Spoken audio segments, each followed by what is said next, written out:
네, 이태원 클럽발 확진 환자 180명으로 늘었습니다. 이태원 클럽에 방문한 적 없다고 거짓말을 했던 인천의 학원 강사에게 감염된 사람이 5명 더 늘어서 관련 확진자만 모두 22명이 됐습니다.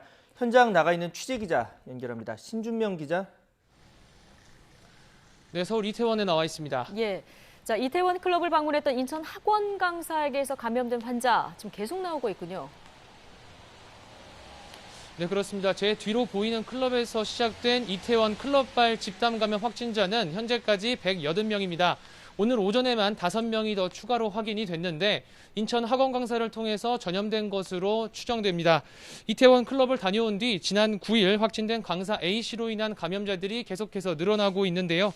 A씨가 근무하는 학원의 수강생이자 인천 남동구 17번째 확진자가 이용했던 노래방을 방문한 17살 B군이 확진 판정을 받았고 B군의 어머니도 잇따라 확진된 겁니다. 다른 추가 확진자 2명은 중국 국적의 연수구 거주자로 A씨가 이용했던 택시를 이용한 것으로 확인됐습니다. 이뿐 아니라 A씨를 태워 확진된 택시기사 부부가 돌보던 4살 배기 손자도 어젯밤 확진됐습니다.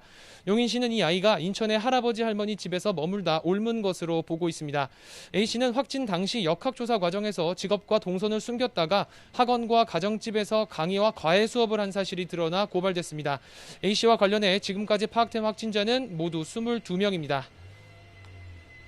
네, 방역당국의 역학조사 상황은 어떻습니까?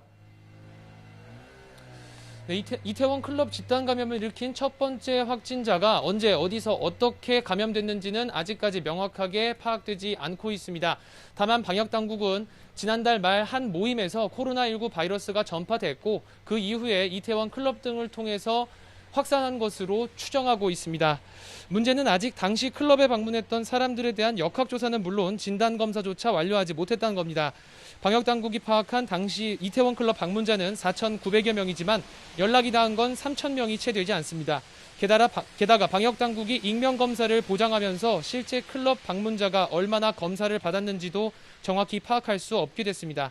클럽 이용객이 대부분 20, 30대 젊은 층인 걸 고려하면 자신의 감염 사실을 모른 채로 생활하고 바이러스를 전파하고 있을 가능성이 큽니다.